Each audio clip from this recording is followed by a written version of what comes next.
Yeah, I tell this story all the time, and most people look at me as though I've lost my mind and I made it up. But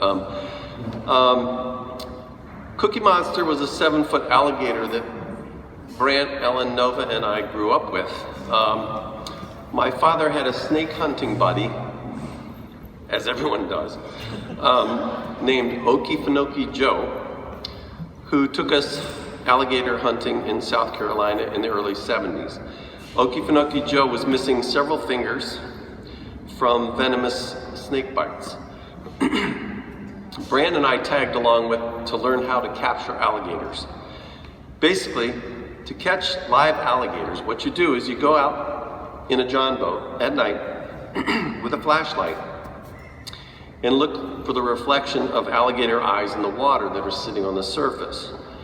You then pick pairs of eyes that are close together and not too far apart, because you don't want to try to grab a large alligator. You then sneak up behind the gator and grab him by the neck. We managed to catch 3 young 1-foot-long gators in that fashion and brought them back to our house in Portsmouth.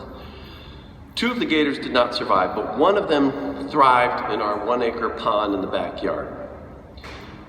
My siblings and I even swam in the pond with the gator, and he was respectful of our space and usually retreated to the other side of the pond.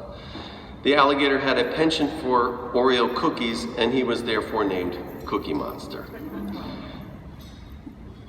My dad would get chicken necks from Mr. Quick's Chicken, Mark remembers Mr. Quick's Chicken, down the road and feed him these by hand until he grew to be about 7 feet long.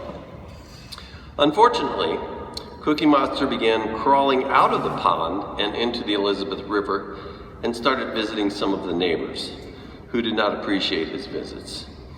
One of these neighbors was running for re-election in the Virginia State Legislature and knew that he now had a foolproof platform to run on. He submitted an emergency bill that required all pet alligators must be leashed at all times. Well, my dad was not going to subjugate Cookie to this humiliation, and he decided he would catch Cookie and return him to his home in South Carolina. One afternoon, while Brant, Ellen, and I were at school, and Nova, my dad took some Mr. Quick's chicken to entice Cookie to come close to shore. He had constructed a snare on the end of a pole, similar to some of you older people may remember Jim would use in Marlon Perkins' Wild Kingdom. As Cookie came up to grab the piece of chicken, my dad snared him, but was quite surprised to find how strong a 7-foot alligator could be. And he cried out for help. We weren't there. The only person around was the Sears tractor repair mechanic, who was there to fix our tractor, a lawn tractor. He luckily ran down to help wrestle Cookie into a crate. My dad then drove Cookie back to South Carolina and set him free. I have always wondered what the Sears mechanic said when he returned home that evening and his wife asked, "How was work, honey?" Yeah.